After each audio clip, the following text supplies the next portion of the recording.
Assalamualaikum warahmatullahi wabarakatuh.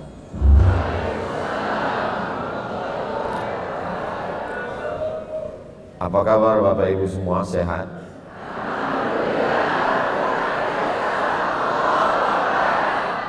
Panjang sekali jawabannya. Alhamdulillahirabbil alamin. Allahumma shalli ala sayyidina Muhammad wa ala ali sayyidina Muhammad. Pertemuan kita ini insya Allah mendatangkan keberkahan buat kita semua. Karena kita berada dengan orang-orang yang mulia, jauh datang dari Al-Azhar, Kairo, Mesir, guru besar Fadilatul Syekh Al-Ustaz Ad-Duktur Usama Al-Azhari, nafa'allahu bi ghaziri ulumihi. Mudah-mudahan ilmunya, berkahnya melimpah buat kita semua. Ada juga guru kita Profesor Dr. Amin Rais, ada Bang Sandi yang tadi ketika diminta untuk naik ke atas, beliau memberikan mikrofonnya ke saya, dan mikrofon itu diambil panitia lagi, diganti dengan mikrofon yang lain. Banyak sekali orang-orang yang luar biasa. Ada Ustadz Fatih Karim. Tidak mengurangi rasa hormat saya, nama-nama yang tidak saya sebutkan bukan berarti saya tidak takzim, tapi karena memang saya tidak ingat.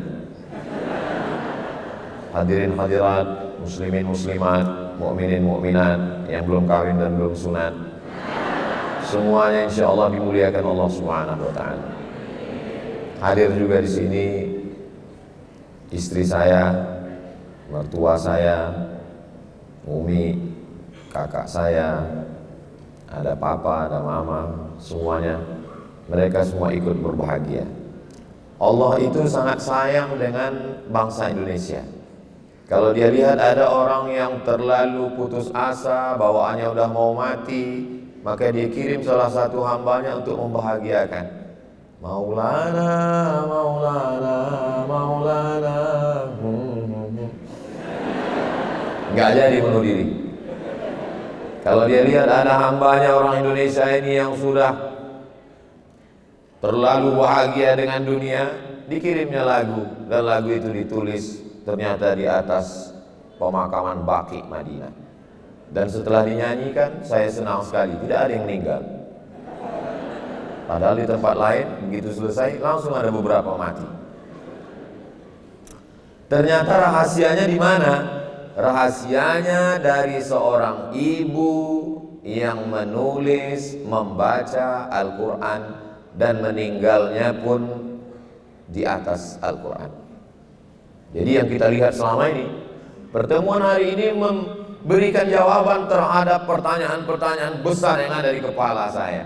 Bagaimana ada seorang anak bangsa Indonesia lahir dari kepalanya darah seni yang mengalir, membuat kita mengingat Allah, di saat yang sama kita menikmati lantunan suaranya. Ternyata itu dilahirkan dari seorang ibu yang cinta kepada Al-Quran. Jadi ternyata kalau ibunya cinta Quran, anaknya lahir ya begitu. Dia tidak hanya sekedar bahagia, tapi bisa membahagiakan orang lain. Lalu bagaimana dengan anak-anak yang merusak ini Pak Ustadz? Mungkin emaknya kuntilanak, Nyi Blorong, Sundel Bolong, hantu semua itu.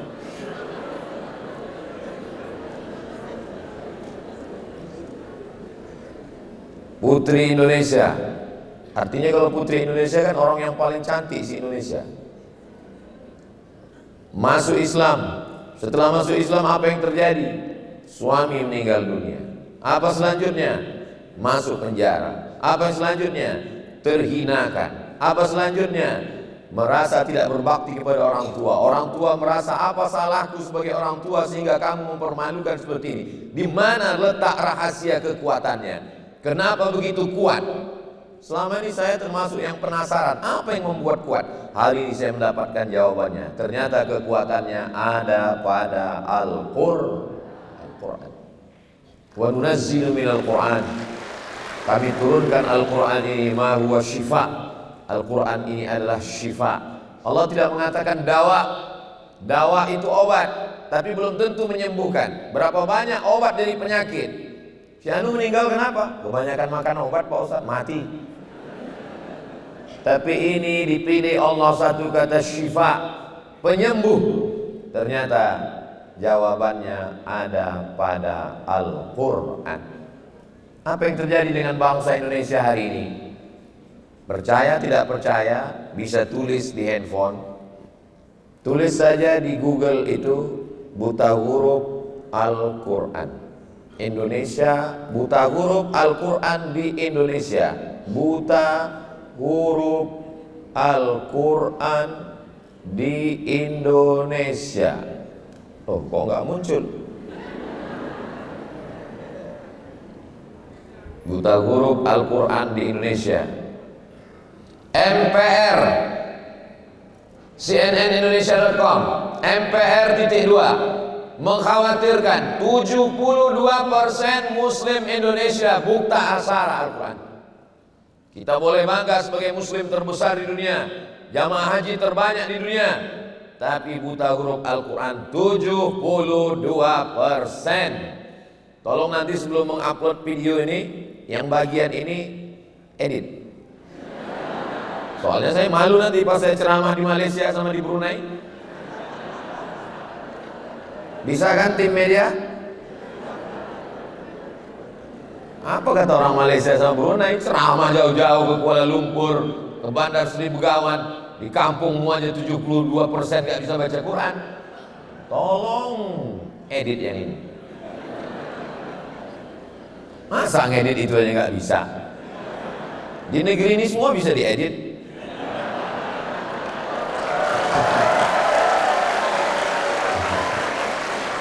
Jadi kalau kita mau kembali kejayaan Indonesia, maka kembali kepada Al-Qur'an. Ada seorang anak bernama Bapak Irfan. Bapak Irfan melihat ayahnya duduk membaca Al-Quran. Sekali duduk berapa dia baca? 7 juz Al-Quran. Ketika itu dia bertanya, mengapa ayah duduk lama?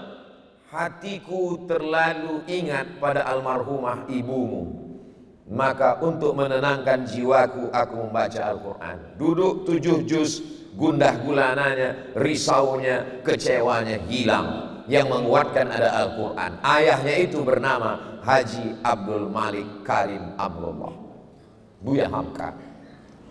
Alhamdulillah Pak Ustadz, suami saya pun setiap saya dekati dia sedang pegang handphone, tapi Quran digital. Setiap saya dekat, Quran digital. Begitu saya menjauh, game online.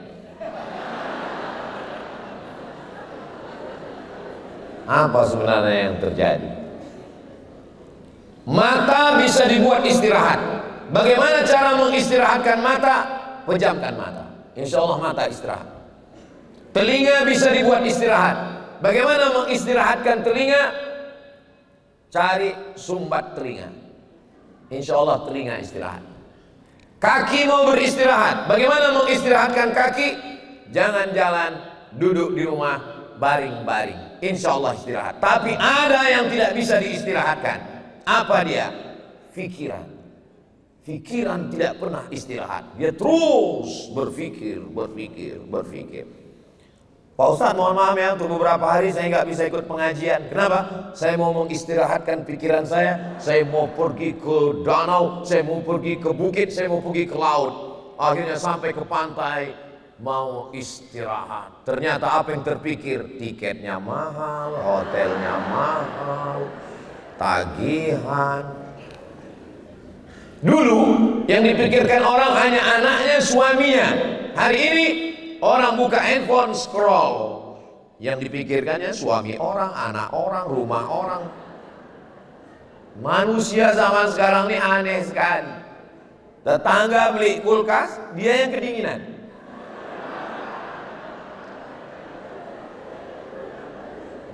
Teman yang renovasi rumah, dia yang masuk ICU.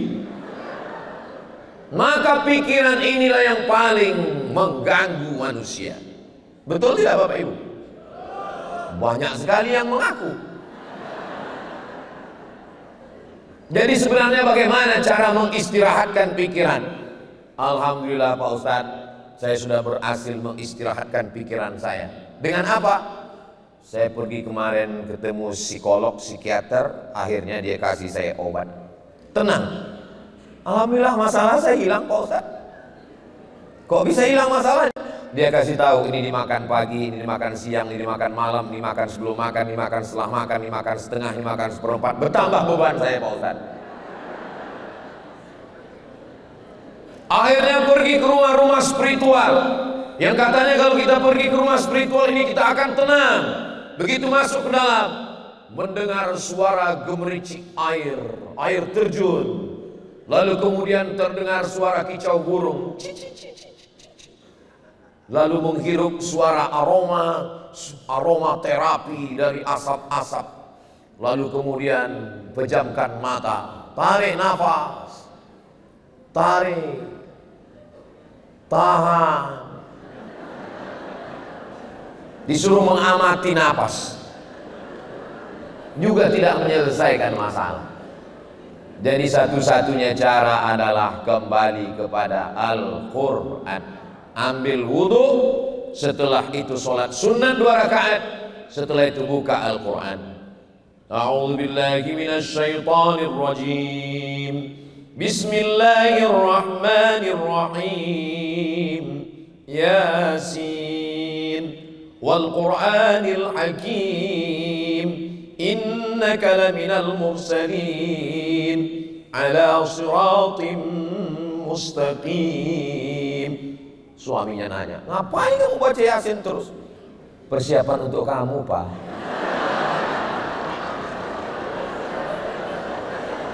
Dengan membaca Al-Quran, pikiran kita beristirahat. Dengan membaca Al-Quran, hati kita tenang. Yang ngomong bukan saya. Ketenangan itu letaknya bukan di mata, ketenangan bukan di telinga, ketenangan bukan di kaki. Huwallazi anzalas sakinata. Dia yang menurunkan ketenangan fi qulubil mu'minin. Ketenangan itu ada di dalam hati. Kalau sudah hati tenang, yang lain ikut tenang. Makanya kalau ada jamaah ini yang tertidur, itu berarti hatinya bukan senang untuk menenangkan hati. Ini sedang berkecamuk, kacau. Semua orang di Indonesia ini sekarang sedang kacau balau, berkecamuk, bingung memikirkan bagaimana nanti yang terjadi, bagaimana tentang koalisi, bagaimana kalau udah nggak menjabat lagi, bagaimana macam-macam. Bagaimana menenangkannya? Maka saksikan video-video yang ada di Amazing Muharram. Jangan lupa subscribe, like, share, and comment. Apapun masalah hidupmu, ambil wudhu, buka Al-Quran. Tadi waktu saya duduk tadi, ada yang bisik ke saya, Ustaz Somad, apa yang membuat kita ini bisa menjadi tenang? Tidak lain wudhu. Saya udah wudhu nggak tenang juga Pak Ustaz, mandi tobat. Saya udah mandi gak tenang juga Pak Ustaz, masuk ke dalam laut. Insya Allah bukan cuma masalahmu hilang, kau hilang sekalian. Maka tenangkan diri kita. Masalah ini besar, Allah Maha Besar. Angkat kedua tangan, Allahu Akbar. Allahu Akbar kabira. Kau yang dipuji-puji Abdul Somad, yang layak dipuji hanya Allah. Walhamdulillahi katsira.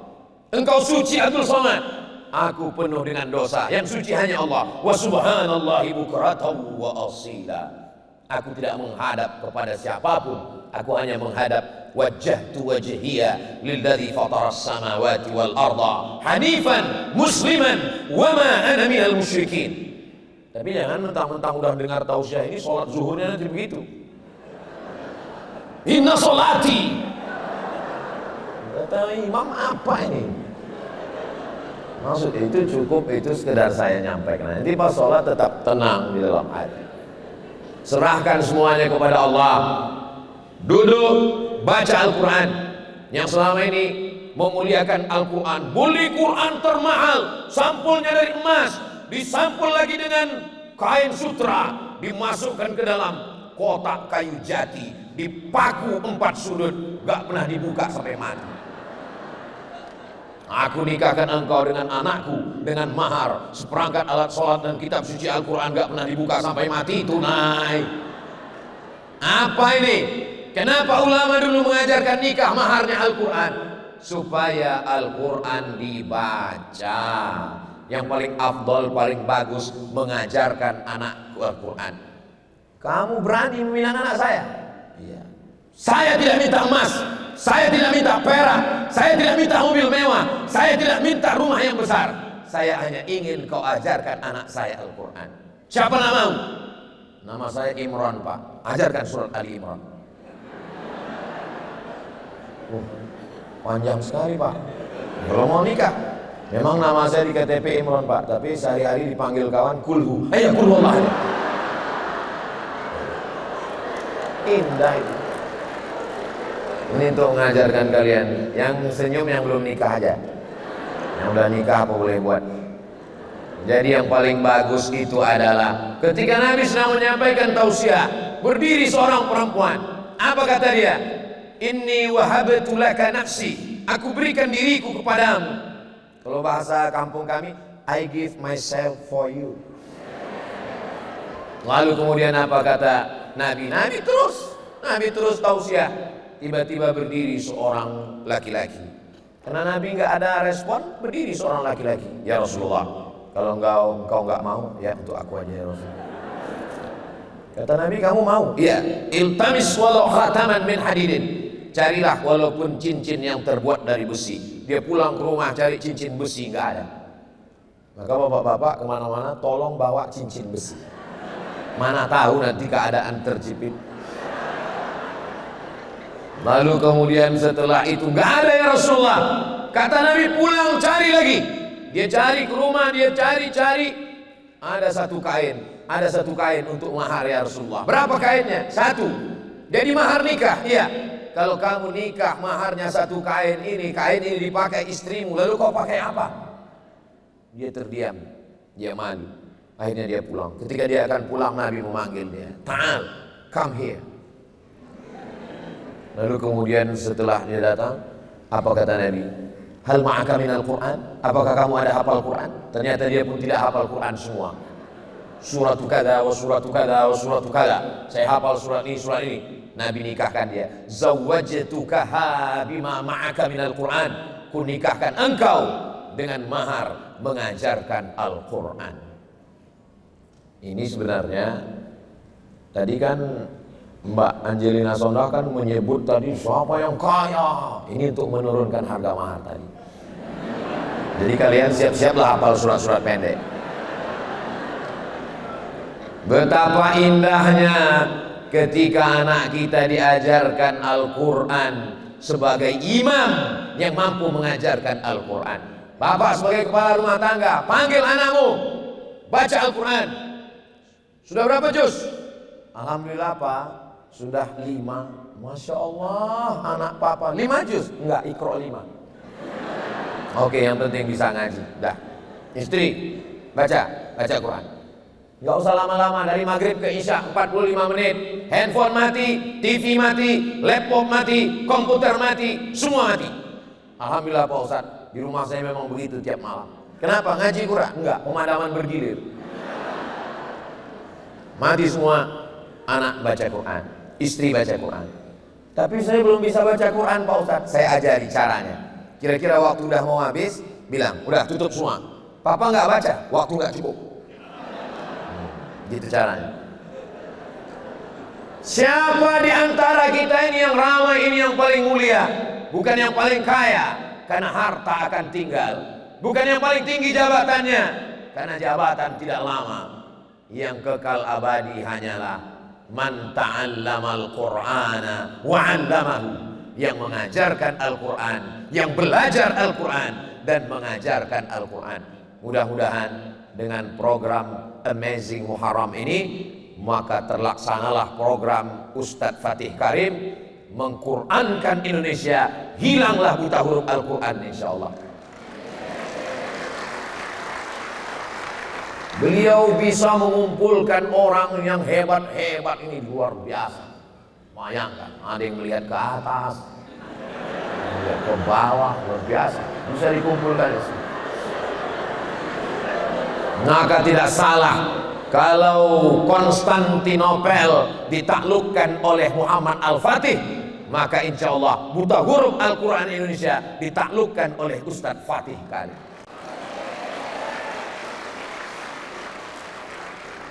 Saya di mana-mana tausiah itu 60 menit, 600 ml. Tapi di sini sudah merah habis waktunya. Akhirnya saya tutup dengan pantun penutup, menangkap puyuh di Bukit Selasih. Thank you dan terima kasih.